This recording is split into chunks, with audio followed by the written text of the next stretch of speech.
This video is sponsored by BuyMode shopping app.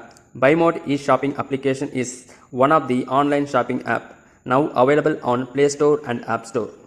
BuyMode e-shopping. Click below link and install application. https buymode.shop links. எல்லாரும் எப்படி இருக்கீங்க? நான் நல்லா இருக்கேன். நீங்கள் எப்படி இருக்கீங்க? இன்றைக்கி தெனாலிராமன் கதைகளில் தெனாலிராமனும் கத்திரிக்காயும் என்ற ஒரு சிறுகதையை பற்றி பார்ப்போம். வாங்க வீடியோக்குள்ளே போகலாம். ஒரு முறை தெனாலிராமனுக்கு கத்தரிக்காய் சாப்பிட வேண்டும் என்று அதீத விருப்பம் ஏற்பட்டது. அரண்மனை தோட்டத்தில் பிஞ்சு கத்திரிக்காய் அதிகமாக விளைந்திருப்பதை கேள்விப்பட்டார். ஆனால் அது அரசாங்கத்திற்கு சொந்தமானது, நாம் உபயோகிக்கக்கூடாது. என்ன செய்வது? என்னவென்றாலும் இன்று கத்திரிக்காய் சாப்பிட்டே தீர்வது என்று தீர்மானித்த தெனாலிராமன் ஒரு ஆலோசனை செய்தார். காவலாளிக்கு தெரியாமல் கத்திரிக்காய் அனைத்தையும் சத்தமில்லாமல் பறித்து கொண்டார். வீட்டுக்கு சென்று மனைவியிடம், இன்றைக்கு விதவிதமாக கத்திரிக்காய் பதார்த்தம் செய் என்றார். தெனாலிராமன் கொண்டு வந்த கத்திரிக்காய் அரண்மனை தோட்டத்திலிருந்து பறித்து வந்தது என்று தெரிந்ததும் தெனாலிராமனது மனைவி மிகவும் கலக்கமடைந்தார். தெனாலிராமன், நீ பயப்படாதே, எல்லாவற்றையும் நான் பார்த்து கொள்கிறேன், நீ சமைத்து வை என்றார். அவரது மனைவியும் மறுபேச்சு பேசாமல் கத்தரிக்காய் குழம்பு, கத்தரிக்காய் கூட்டு என்று விதவிதமாக செய்து வைத்தார். இருவரும் சாப்பிட தயாரானார்கள். தெனாலிராமன் தனது மகனை எங்கே என்று கேட்டார்.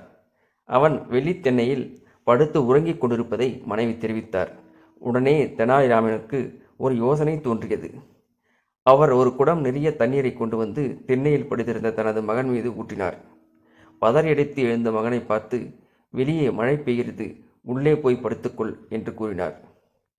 அரை தூக்கத்தில் இருந்த மகனும் அவர் சொன்னதை கேட்டவுடன் வேக வேகமாக வீட்டுக்குள் சென்றான். படுத்துறங்க போனவனை தெனாலிராமன் எழுப்பி, கத்தரிக்காய் சாப்பாடு ருசியாக இருக்கிறது, சாப்பிட்டு விட்டு தூங்கு என்று கூறினார். அவனும் தூக்க கலக்கத்துடனேயே நன்றாக சாப்பிட்டான். பிறகு எல்லோரும் படுத்து நிம்மதியாய் தூங்கினார்கள். மறுநாள் தெனாலிராமன் அரண்மனை தோட்டத்தில் கத்திரிக்காய் பறித்த விஷயம் எப்படியோ மன்னருக்கு தெரிந்து போனது. மன்னர் தெனாலிராமனை அழைத்து வரச் சொன்னார். நடக்கப் போவதை யூகித்து கொண்ட தெனாலிராமனும் மன்னர் முன் சென்று நின்றார்.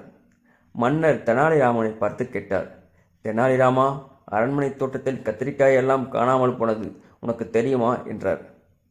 தெனாலிராமனோ எதுவும் அறியாதது போல, என்ன, அரண்மனை தோட்டத்து கத்திரிக்காய் காணாமல் போனதா என்றார்.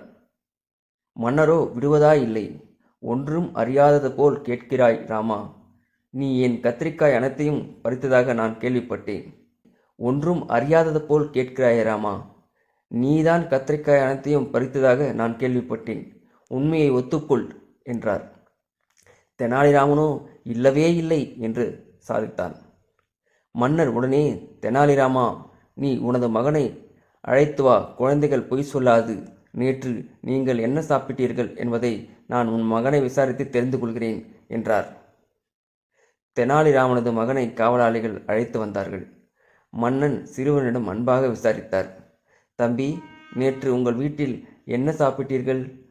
உடனே சிறுவன் சொன்னான், கத்தரிக்காய் குழம்பு, கத்தரிக்காய் கூட்டு மற்றும் சாதம் எல்லாம் சாப்பிட்டோம், மிகவும் ருசியாக இருந்தது என்று கூறினான்.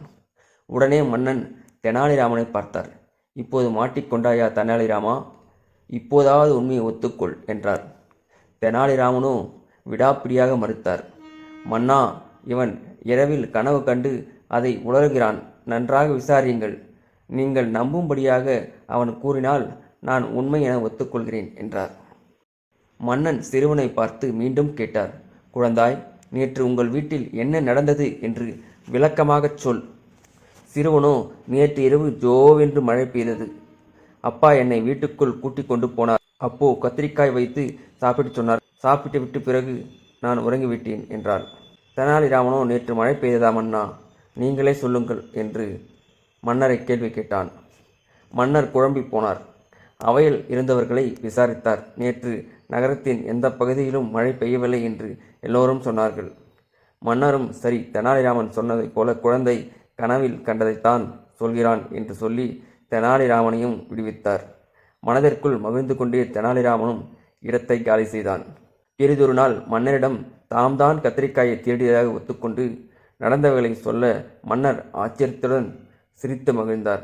பிறகு தெனாலிராமனின் சாதுரியத்தை மெச்சி பல பரிசுகளை அளித்து மகிழ்ந்தார். இந்த கதை உங்களுக்கு பிடிச்சிருந்ததுன்னா லைக் பண்ணுங்கள், ஷேர் பண்ணுங்கள், சப்ஸ்கிரைப் பண்ணுங்கள். ஓகே பாய், அடுத்த வீடியோவில் பார்ப்போம்.